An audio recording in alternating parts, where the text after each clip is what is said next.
Welcome to All the Feels Conversations.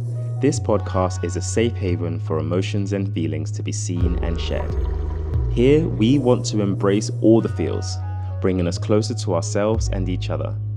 This season, I'm having intimate, anonymous conversations with 100 men about their feelings. Why? Because society often tells men not to feel or express themselves, and this deeply affects our physical, mental, and spiritual well-being.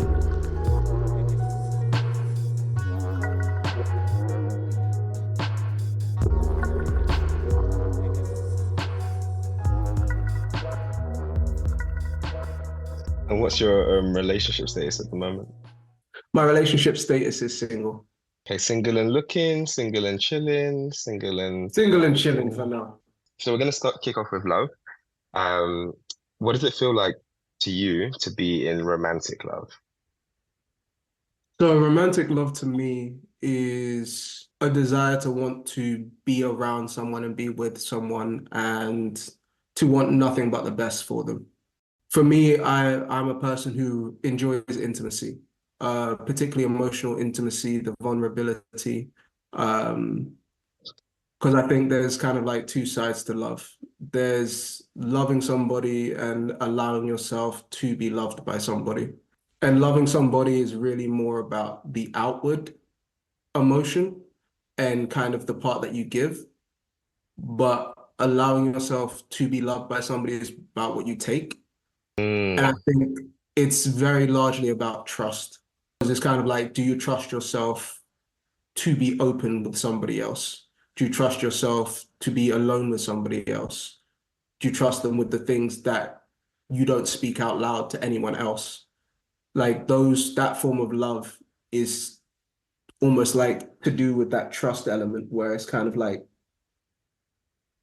you could have a million people on earth, but there'll only be one who you could ever say those things to. And even the person that you may choose to spend the rest of your life with may never know certain things that you've told to somebody in your past, you know? I'm a big believer that love is kind of in the small moments because it's not something that think is meant to constantly be there. There's like a slow simmering love, but that's more of a companionship.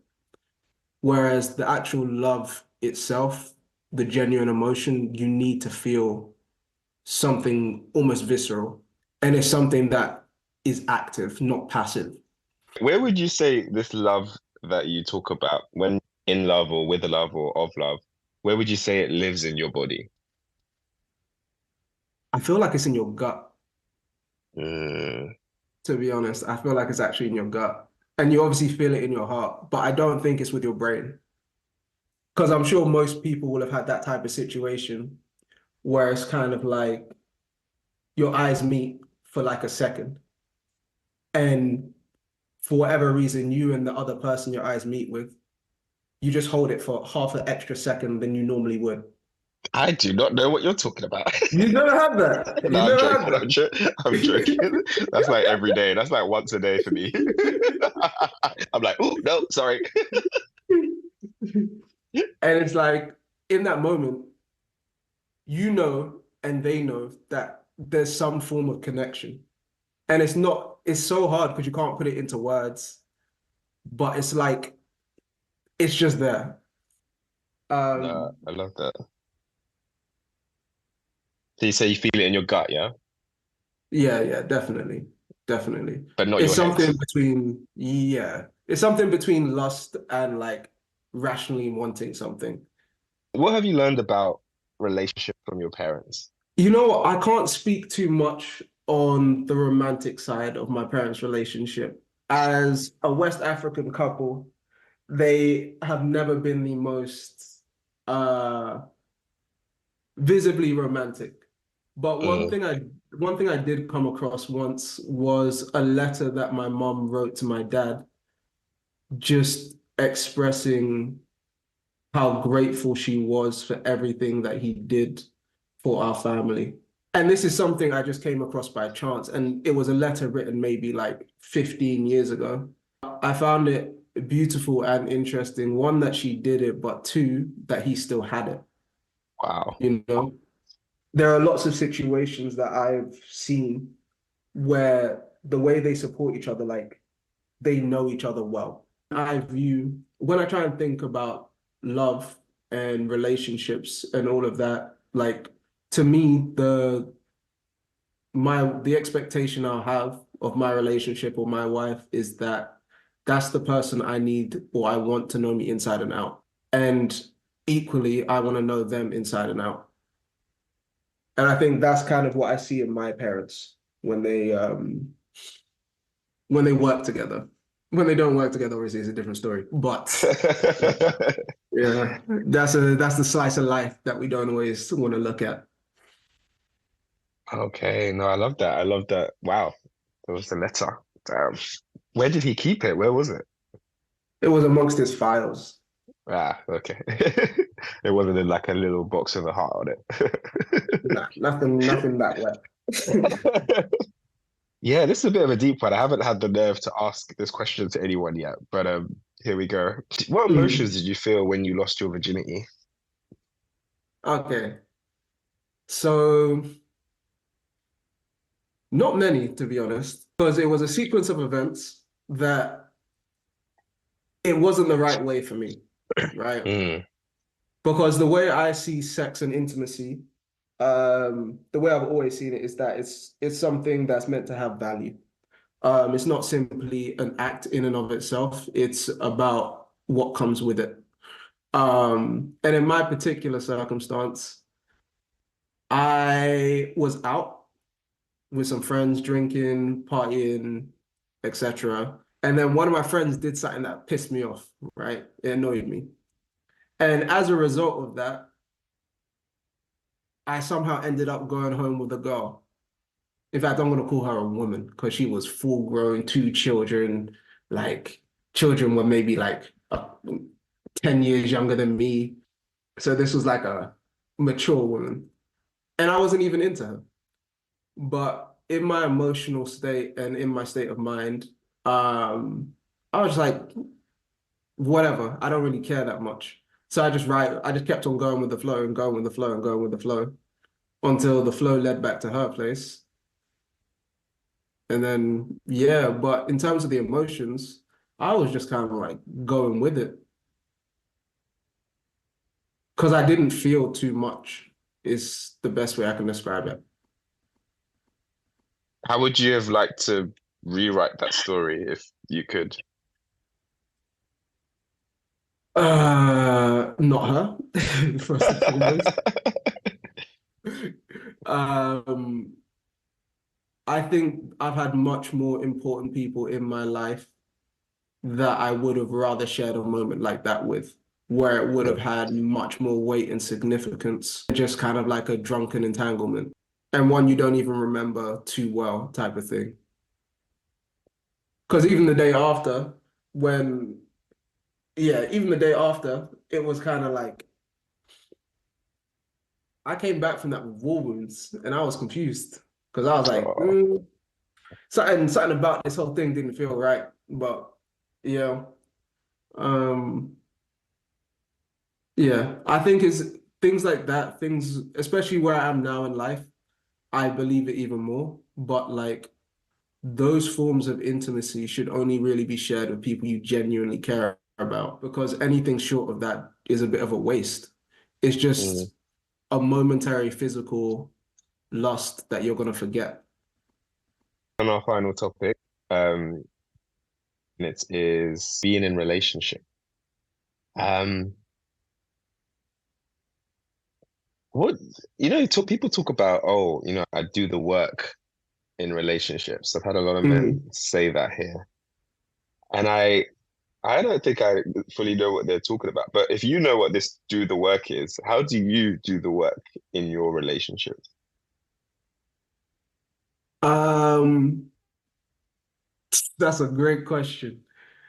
I like to invest my time.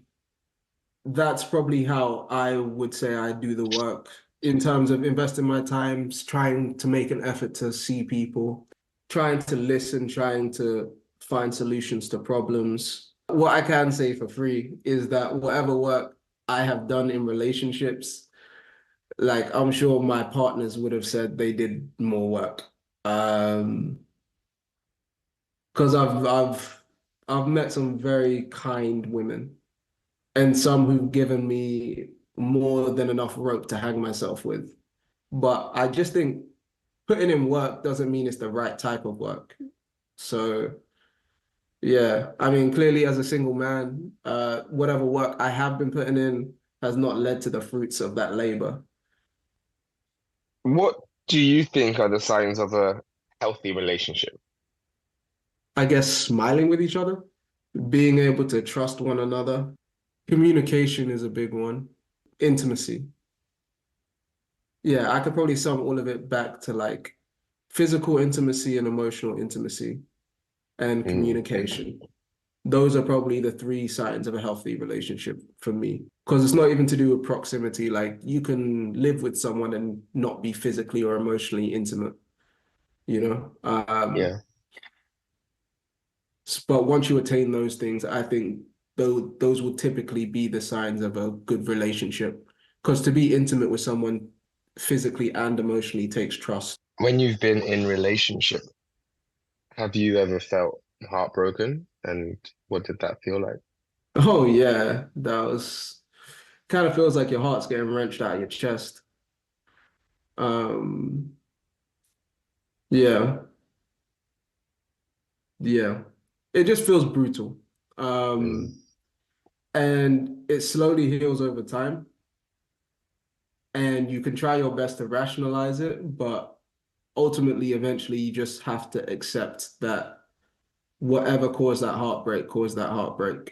Because I remember my first girlfriend broke my heart twice in the relationship, and that never came back together again. mm, Um, because each time it happened, it healed with a crack. Um, and by the time that last crack healed, it wasn't the same, and it wasn't a relationship I wanted to be in any longer. mm, Because that part of trust that needed to be there was no longer there. And I think the type of person I had to be to make that relationship work wasn't the person I wanted to be. And I further on decided like that wasn't the person I wanted to be with. mm. Okay, okay. Right. Thanks for sharing that.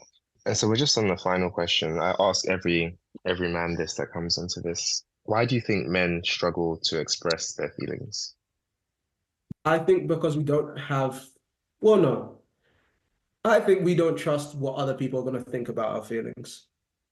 Mm, Um, we don't want to be perceived as weak. We don't want to be vulnerable. We don't want to be hurt. And sometimes we don't want to hurt others. And I think the position of men in majority of households, in majority of the time growing up, you're pretty much getting caught in a chokehold of feeling things and being told not to feel certain things to such an extent where you might feel more comfortable expressing anger than sadness, you mm, know, or, laughing instead of crying. But I think there aren't many environments where you can feel comfortable expressing those things.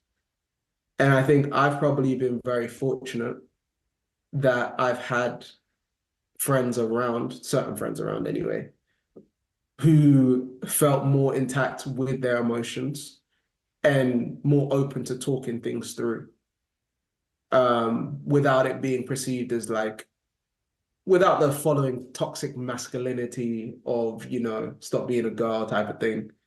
Um, but I think there's just a lot of weight surrounding emotions that people don't have the confidence to deal with before they've reached a certain point in their life.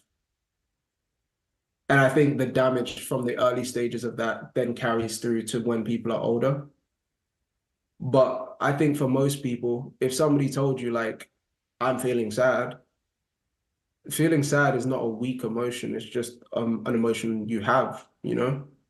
I think people should make an effort to try and trust people and express their emotions.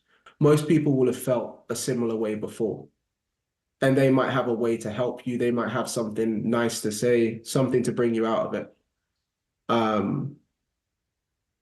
But it's scary. I think that's it. Fundamentally, it's scary. It's scary to trust yourself with others.